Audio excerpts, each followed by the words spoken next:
Hi class, so this week we're covering Chapter 10, Observational Research Design. So observational research designs are used to examine the effects of exposure to a variable of interest that is not under the researcher's control. Researcher does not randomly assign participants to the exposure, which is the intervention. The exposure variable could serve as the independent variable in a causal study. Observational research is conducted when an experimental design may be unethical to use. When exposing participants to a certain condition might cause them harm, for example, studying association between secondhand smoke and development of respiratory diseases in young children, the researcher would review the charts of children undergoing treatment for respiratory disease to see if they had a parent residing with them who smoked, to see if there were any other factors that could have attributed to the respiratory disease, and to rule out whether any other variables that could have attributed to their condition. So observational research is used when it's unethical to basically expose participants to a certain condition. With secondhand smoke, that's perfect. That's a perfect example. Instead of basically smoking in front of a kid, you would look at charts of those kids to see if they had a parent who smoked. Causality may not be inferred because there is no random assignment. So remember, you cannot say that there was cause and effect if participants were not randomly assigned. So in this case, you cannot infer causality because there's no random assignment. Only an association or relationship between the variables can be inferred. So you can only say that there was an association or a relationship between those variables, but you cannot say that one caused the other to occur. So there's two classifications. There's the prospective research design and the retrospective research design. With the prospective research design, you first identify the determinant of the risk factor, then follow the participants over time until they develop the outcome. For example, you can follow children who were exposed to opioid at birth until they developed a respiratory disease. With retrospective research design, you first identify the outcome, then you look back in time to try and trace the determinant of risk factor that contributed to the outcome. For example, you would review the charts of all the children who received or are currently receiving medical services for respiratory diseases at a medical center to determine if they were exposed to opioids in the utero. So to determine if they were exposed to opioids before they were born. So the unit of analysis is usually individuals, except in the case of ecological design. Population or community in the case of ecological research design, used when the researchers initially suspect an association between exposure and outcome. So whenever you think of unit of analysis, you're going to think of an individual or the participants. Unless you're looking at an ecological research design, it would be then the population or community. Observational designs are useful for evaluating the effectiveness of social work intervention.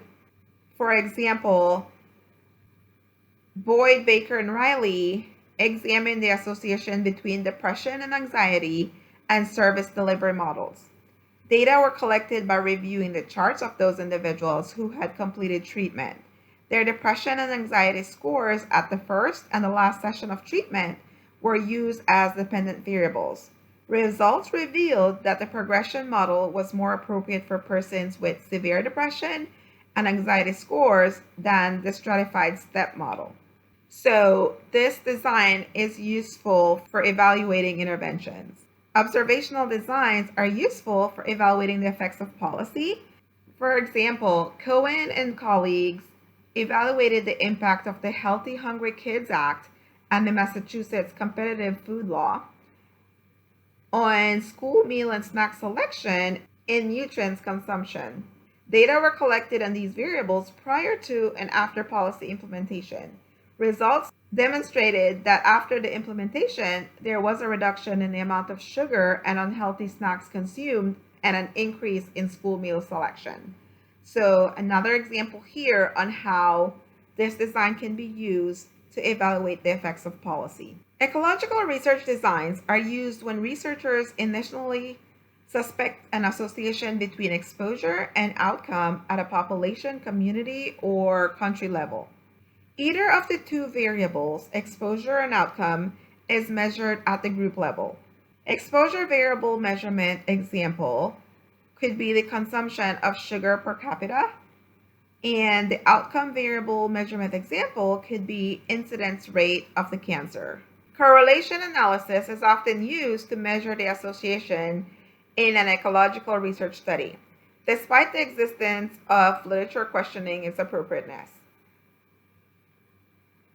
Ecological research designs are good for generating a hypothesis to be tested in a case control, cohort, or experimental design to determine if findings can be confirmed at the individual level.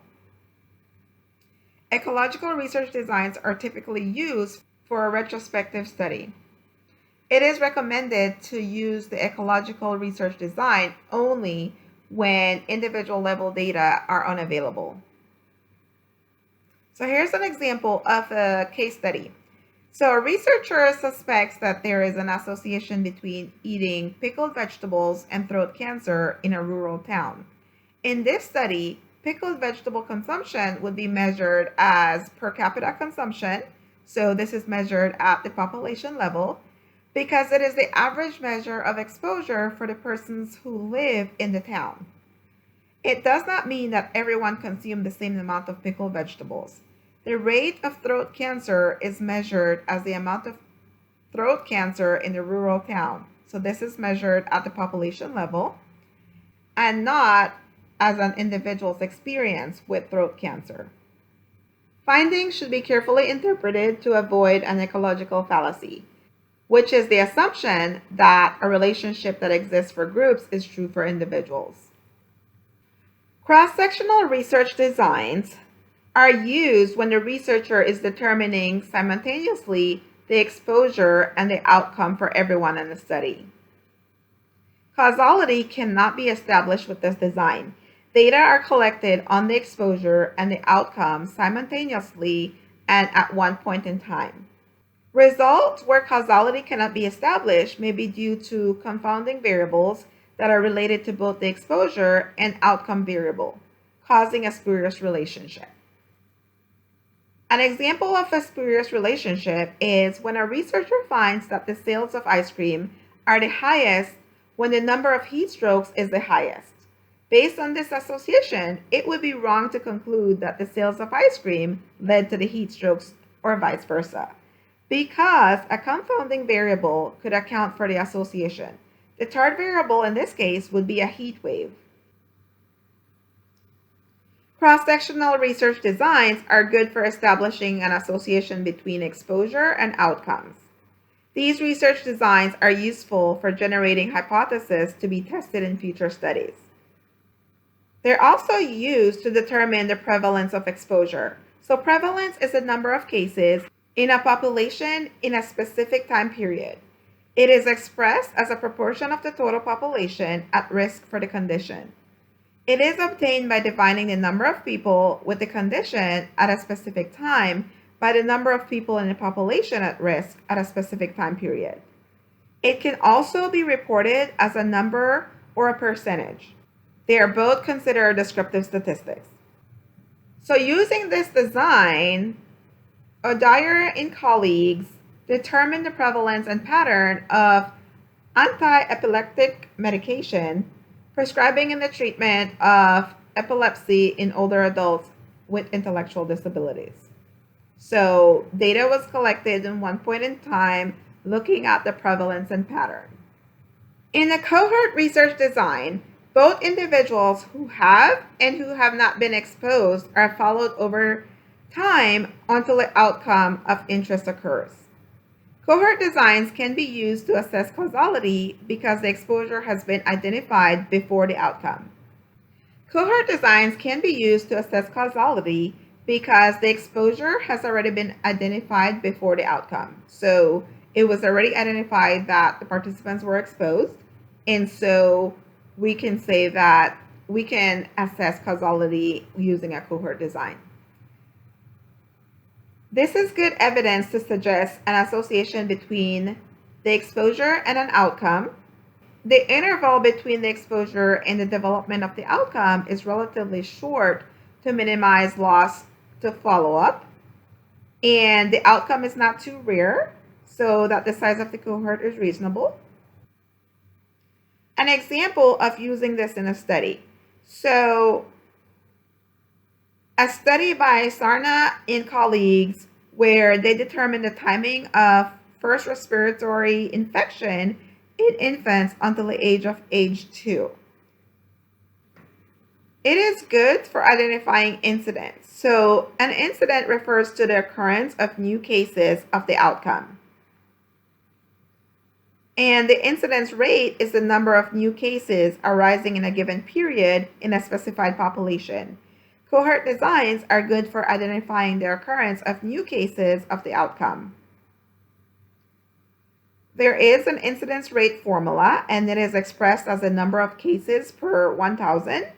It's obtained by dividing the number of people who get the disease given a specified time period by the sum of time each person remained under the observation and at risk of becoming a case. So that's how the incidence rate is calculated. Relative risk is the ratio of the probability of an outcome in the exposed group to the probability of an outcome in the unexposed group.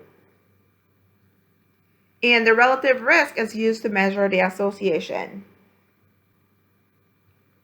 As a descriptive statistics, the relative risk cannot be used to determine a statistically significant probability of one group developing the outcome compared to the other.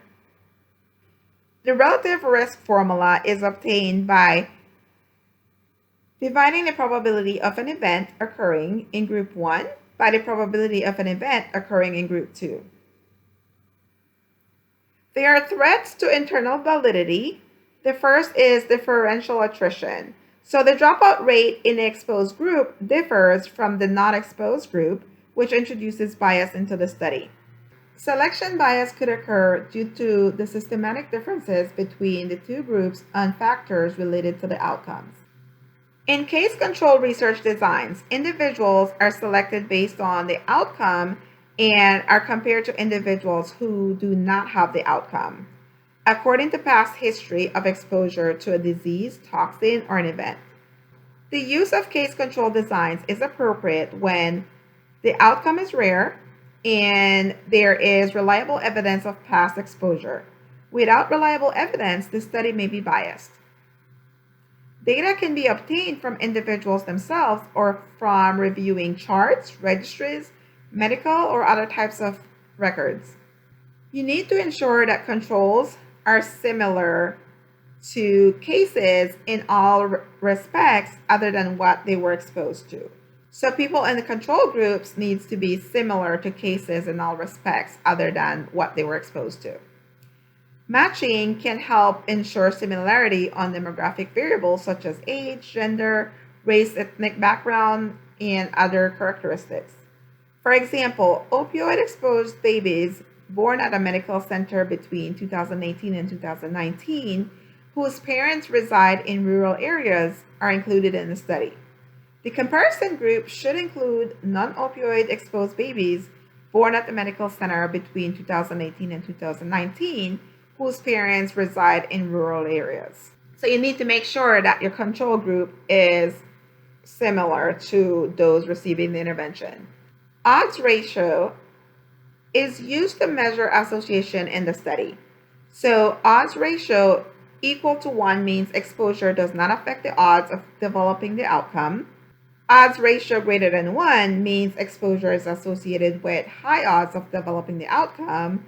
Odds ratio less than 1 means exposure is associated with lower odds of developing the outcomes. There are also threats to internal validity. We have recall bias. So this may occur because the cases may be more likely to recall past exposure than the controls. Selection bias may occur if controls are drawn from a different location than the cases where they were less likely to be exposed to the variable. So an example using this design, examine the association between caffeine intake and Meniere's disease. So there were three groups in the study: those who had the disease, those who had vertigo but was not due to the disease, and those who had other hearing diseases. So those who were in the control group. The findings indicated that those who had Meniere's disease had higher caffeine intake than those in the other two groups. External validity, if you remember, refers to the extent to which the researcher can generalize the study's findings beyond those persons included in the study. Cross-sectional, cohort, and case-control designs do not allow researchers to generalize their findings beyond the people in the sample. These designs are used with small sample sizes, which are not representative samples and are not normally conducted at a single site. So none of these designs can be used to generalize the findings. Ethical issues faced in observational research are not fundamentally different from those associated with experimental and quasi-experimental designs. When using medical records as a data source, you have to consider HIPAA, which was enacted to protect patient privacy and medical records. There's also the privacy rule, which outlines how covered entities can use and or disclose protected personal information. Individuals have to sign an authorization form for their protected personal health information to be used in a research study. Individuals also have to sign an informed consent form. It is recommended that the researcher speaks to their supervisor to determine agency-specific guidelines for doing research. Diversity issues faced in observational research are not fundamentally different from those faced in experimental or quasi-experimental designs. Diversity in observational research designs relates to competency 2, which says that we should engage diversity and difference in practice. So, as always, with each design, we still need to consider ethics and diversity issues that may come up and how to handle them. All right, so this brings us to the end of chapter 10.